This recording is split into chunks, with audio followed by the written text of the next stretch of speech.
जय श्री कृष्ण। एक बड़ा सुंदर भाव याद आया।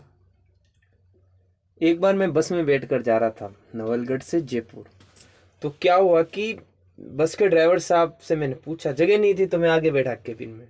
तो मैंने बस के ड्राइवर साहब से पूछा, ड्राइवर साहब ये आपने बड़ा सुंदर श्री जगन्नाथ जी का जो स्वरूप पधराया है सामने, श्री जगन्नाथ जी का, जिसमें बलभद्र जी भी है, सुभद्रा जी भी है, श्री जगन्नाथ महाप्रभु भी है, तो ऐसा क्या भाव है आपका जो आपने इनको पधराया है? बड़ा सुंदर गुलाब का पुष्पहार पहनाया है और बड़ा रोचक लग रहा है। मैंने तो श्री जगन्नाथ जी के दर्शन किए हैं, तो मुझे तो ऐसा लगता है कि जैसे श्री जगन्नाथ जी ही सामने विराजमान हुए हैं।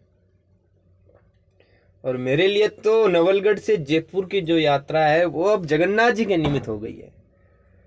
अब बताओ ये आपने स्वरूप क्यों लगाया? तो उन्होंने कहा कि मैं नहीं चाहता अपने जीवन की एक क्षण भी उन्हें देखे बिना रहूं। मैं भी गया था जगन्नाथ, तो मैं वहां से सुंदर स्वरूप लेकर आया और मैंने एक ही चीज मन में धैर्य के साथ में बांधी कि मैं कभी भी अपने सामने ठाकुर जी का स्वरूप दूर न करूं।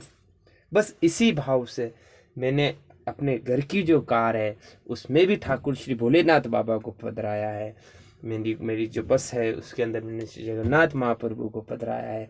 मेरे घर में जो डाइनिंग हॉल है उसमें मैंने श्री राधा गोपाल प्रभु को पधराया है।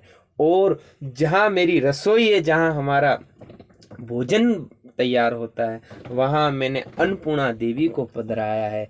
जहाँ जहाँ जहाँ हमारे घर में कोई भी व्यक्ति हमारे घर में प्रवेश करे तो हमारे घर में गौ माता है, जिनको हमारे घर में हमने सेवा करने का हमें मौका प्राप्त हुआ है। जब भी कोई हमारे घर में प्रवेश करता है उसकी पहली नज़र गौ माता पे पड़ती है और फिर उनके सामने बड़ा सा स्वरूप श्री श्री जगत जननी गौ माता, श्री सुरभि पथमेड़ा गौ माता, श्री सुरभि गौ माता का बड़ा सा चित्र पधराया गया है। उनके सामने हमारी गौ माता है और इतना सुंदर सुंदर प्रफुल्लित मन करने वाले उनके भाव थे। तो उनसे मुझे ये शिक्षा मिली कि आप सबको इस बात का ध्यान दे रहा हूँ।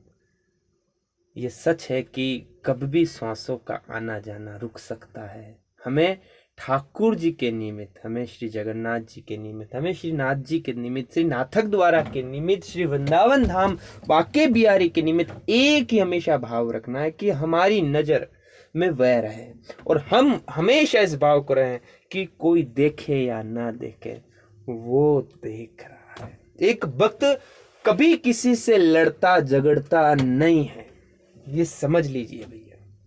एक भक्त कभी किसी से लड़ता झगड़ता नहीं है, बस वह इतना सा करता है, कोई लड़ रहा है उससे या कोई उसको रोक रहा है या उसे कोई परेशान भी कर रहा है तो वे कोशिश करेगा, रिक्वेस्ट करेगा, हाथ जोड़ लेगा, कान पकड़ लेगा, माफिया मांग लेगा, पर वे एक कोशिश कहेगा कि भाई रिक्वेस्ट है, मेरा काम अटक रहा, आप कर दीजिए।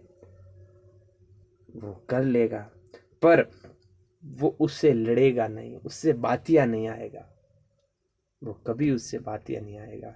वो कहेगा आप करो तो आपकी मर्जी, आप ना करो तो आपकी मर्जी। पर उसकी नजरों में जो ठाकुर जी हर समय उसके सन्मुख रहते हैं, वो सारी बातें अपने ठाकुर जी को बताता है, अपने आराध्य को बताता है। और ये ध्यान रखना कि वह व्यक्ति जब अपने आराध्य को वह बातें बताए तो जिनकी नजरों में वो रहता है, क्या वह आराध्य उसे छोड़ सकते हैं? एक गीत गोविंद की पंक्ति श्री जगन्नाथ जी को कांटे के बैंगन के खेत में ला सकती है।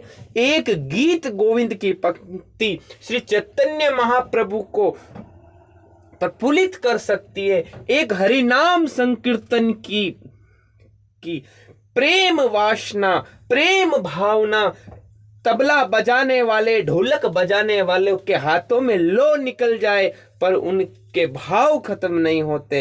एक